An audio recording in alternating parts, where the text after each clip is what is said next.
The true nature of love. Luke 10:27.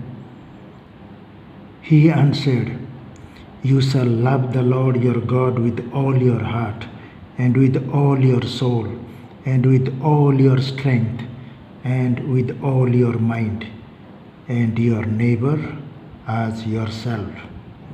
Luke 10:27. The scribe quoted Deuteronomy 6:4 as a summary of the entire law of Moses. This is a positive command stating, "You shall love." The scribe also asks about who is his neighbor.